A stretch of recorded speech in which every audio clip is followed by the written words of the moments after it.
Welcome to the Forecast by Bamboozer, your guide to the future of retail, tech, and innovation. We bring you insights from the world's frontrunners so you can stay ahead of the curve and win big. Let's go. Being customer-centric is a goal of many businesses, but few actually succeed. Currys has mastered the art of quality conversations and always putting the customer first. How else would they have become the leading consumer electronics retailer in the United Kingdom and Ireland? Today, we get to learn exactly how they did it and take a peek into their philosophy. I'm super excited and thrilled to welcome Simon from Currys, who's going to be talking to us a little bit about virtual consultations. Simon, if I could ask you to give our community and our users a quick introduction, both into Currys, because we are seeing people from around the world, and then yourself in the role you play here. Yeah, no problem. So Currys is a mixed electrical and mobiles retailer in the UK. We also have stores in the Nordics as well, across various brands, including Outshop, etc. But yeah, we're a retailer online and stores, real omni-channel retailer. Oh, fantastic. Amazing. And your role within Currys? Yeah, so I'm a principal product manager for all things digital colleague. Okay. So I look after things like video consultation, but also our clienteling in stores, and also some of our CMC capabilities, so our contact center capabilities as well. Amazing. So virtual consultation and what you've been driving at Currys, where did the inspiration come from? Why virtual consultation? Yeah, we've been doing virtual consultation a little while now. So we started sort of 2018, 2019, experimenting with a bit more of a supplier sort of focus, a bit more narrowed down, got a few suppliers that were working with us to do something. And then obviously COVID hit and the pandemic, and that accelerated a lot of our thoughts on this. We already had the platform. So, and we also had colleagues in stores that couldn't open the stores, so expertise that was going to waste really with that. So it was a great opportunity to connect with customers from home into that expertise. So that's where it started. And then after COVID, still massive channel for us, really a key part of our strategy to engage customers in every touch point and use our expertise in stores and in our channels. So yeah, continued on, and it's been really good since. Amazing. So COVID was initially something that you had the idea anyway. COVID kind of, with most things digital, transformed and made everyone have to do it quicker. And now in terms of the new normal, it's something that's part of business as usual in terms of virtual consultation. Wow. And is there some success measures? You talked about engagement, you talked about touch points in the engagement, omni-channel. What are the success measures you've seen? Yeah, it's really tempting to measure sort of the standard conversion metrics, or what percentage of your customers are using it, etc. But actually, we've sort of more narrowed into, can we get the demand met? And can we get the demand met with quality conversations? So is our customer satisfaction good? And are we giving quality interactions? And the rest come really. So, we've seen conversion come, transactions come, all of that good stuff come, but it comes off the base of those KPIs. Yeah. And I think you've hit the nail on the head. So many people talk about conversion and sales, but also customer satisfaction, right? And in terms of CSAT and those types of things, has there been some direct customer feedback about the consultation service? Have you got any anecdotal information you could share with us of a story? Yeah, I mean, throughout our life with video consultation, it's been really clear when we get it right, customers absolutely love it. They score us really high in their post-exit interviews and things like that, and they're really good, from people having experiences where they've got to get a product right that moment. They've got a university dissertation that they've got to get sorted. We had one of those recently where a colleague sort of talked through what options were available, managed to make sure we got the right product to them quickly, all through understanding their needs through the video consultation. But there's so much verbatim about how the customers feel about it, and it gives us an opportunity to narrow in on some opportunities potentially, some things where maybe connections in stores aren't quite going right, or whatever you might want to do with technology that might improve that. So we've been able to identify a few areas where we can enhance as well. So it's not just all about the good stuff. Yeah, and we were speaking about your social channels. I love the Curry social channels. I follow it myself. And the people in that, your kind of brand ambassadors, the store staff, could you just touch upon how they took to this and how they embraced this and any learnings you can share from that? Yeah, I think a lot of there's a lot of nervousness when you're going on a video, sort of interaction with a customer. So, a lot of colleagues have taken to that really well. And, there's obviously been a long embedding process. As I said, we started this 2019.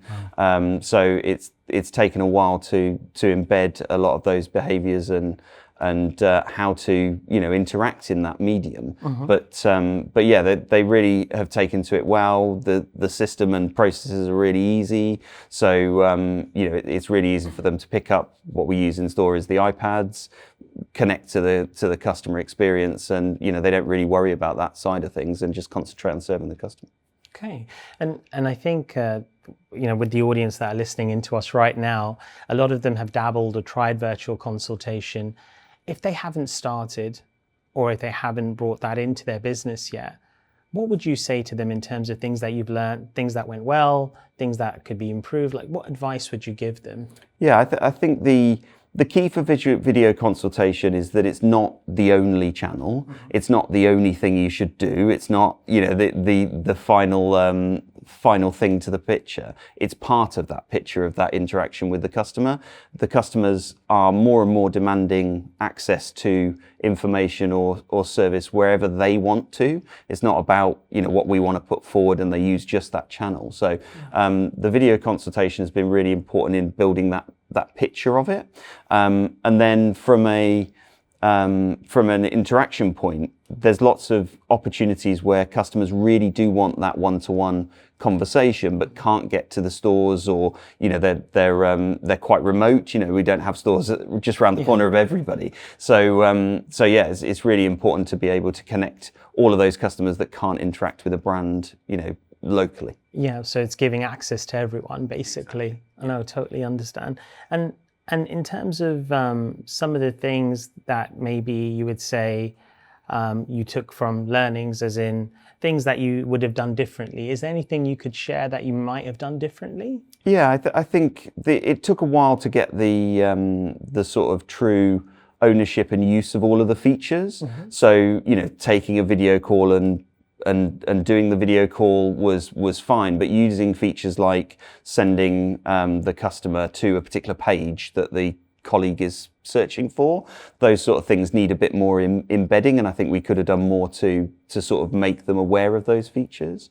I think also the tech solution that you're running it on, making sure that the Wi-Fi is right, the connection's right, and that you're monitoring that to make sure that as I said with the customer satisfaction, if that's dipping because of connections or whatever it might be, just identifying that and keeping going on it. So that ownership of the solution is really important. Absolutely. So making sure everything's working, otherwise you can have the most beautiful solution, but if your Wi-Fi is not working, then exactly. it's not the best. Okay, and in terms of what you'd like to see next, or actually what you see next in this space, in terms of video consultation or video commerce, what are some thoughts you have? What are some insights you could share? I think a lot of people focus on video as just the medium. I think the important part is the connecting to that customer. So I think the big next steps for us and with Bambuser as well is looking at how we connect the customer records and the customer experience consistently across the channels. So when you're having a chat conversation, when you're having a video consultation or talking to somebody in a store, that colleague has all of that information at their fingertips, and they treat that customer as a continuation of that experience and conversation. I think that's our sort of next steps for evolving that. We've got some of those sort of bedrocks already, but I think we've got more to do on that, and I think that's where we want to expand that more connected part of it, rather than it just being, okay, it's a video conversation, it's one video conversation, and then we move on to the next one. Yeah. Building a bit more of a consistent experience. Got it. And I think a lot of companies I've spoken to as well talk about this kind of holy grail of omni-channel, but then they also talk about this connected customer experience, and that's something that you would say is the next steps. Yeah, I in think what you see. I think making it easy to shop in any scenario that we're in, wherever the customer wants to interact, is really important, and that really sort of means that we keep that customer active with us, and those conversations active, rather than it always being a new conversation. Got it. And then looking a bit further ahead, every conversation I have, these two letters come up, AI. It might not be that, but looking into your crystal ball, so, I think shorter term, there's this connected customer experience, the promise of omni-channel, but what else is out there? What do you see at Currys as something that you think is going to come into the world of commerce and video commerce? And if I can drop the look beyond, based on being on Bambuser Beyond. Yeah, definitely. What do you see in that crystal ball? Yeah, I think AI, has been a buzzword for many years. So it's now becoming more of a practical application of AI, I think. And I think that's where it comes into its own in video commerce going forward, and other connections, is being able to use AI to look at the conversations that you've had, or look at what the customer is interacting with, and provide them with more information on the colleague side and also on the customer side to help connect the dots and move that conversation forward. So being able to, take some of the AI learnings from a video that the customer has provided to us, and be able to say, okay, based on that, I know which products you actually want to connect with. So maybe that's, you've got a particular TV, the AI can tell you what other things go with that would make it a great solution. So yeah, there's lots of good stuff. So Simon, you were talking about virtual consultations since 2018. Obviously, we weren't working together at that time. Can you tell me about why you transitioned and how you found it working with Bambuser, and why you selected Bambuser? Could you touch a little bit upon that? Yeah, we looked around the market when we were looking to transition. We already had you in our Nordic business, so that obviously helps. But it meant that we could understand a bit more of the detail of what you provided, and there was a couple of key features that we really wanted to take on board. So first one was around sort of that demand management and queuing, and that's been really useful for us to sort of both understand the demand of the customers for the service, but also be able to serve them without them coming to a screen and saying, oh no, can't help you.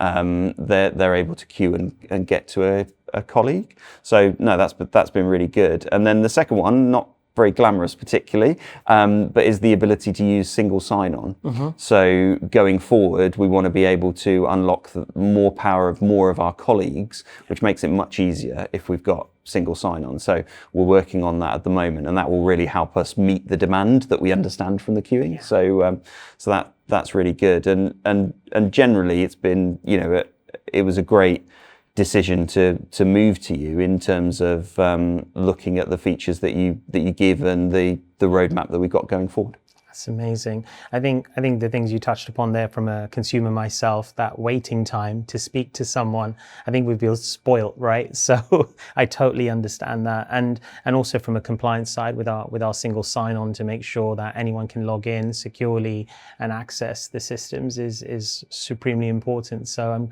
I'm glad you're finding benefit from those features. And what about Bambuser as an organization? Anything else that you've been part of or that you've experienced that you would bring forward? Yeah, I think the ease of implementation, we made a reasonably snap decision to move to you. So we moved inside 5 weeks to you, and that was a really good collaborative effort between Currys as an organisation working with your guys to transition, and it was a real proud moment to have moved so quickly with very little transition pain from a colleague perspective. They picked up the tooling really, really easily. But most importantly, from a customer point of view, they didn't really see any difference. Oh, wow. So, we switched from one day to the other, and they felt the experience benefit, but without the pain of losing service. Got it. And the reason I said wow wasn't so much because I was like, oh wow, that happened really quickly from Bamboo's side. It's more the companies, when you have so many people on the storefront, it's the people and the change that you have to implement, right? So it's more how you get those teams working together and more of a people change management rather than the tech itself. So kudos to you and the team. And Simon, thank you so much for making the time. It was an absolute pleasure, and really enjoyed your insights, and can't wait to welcome you back for another session. So thank you. Thanks.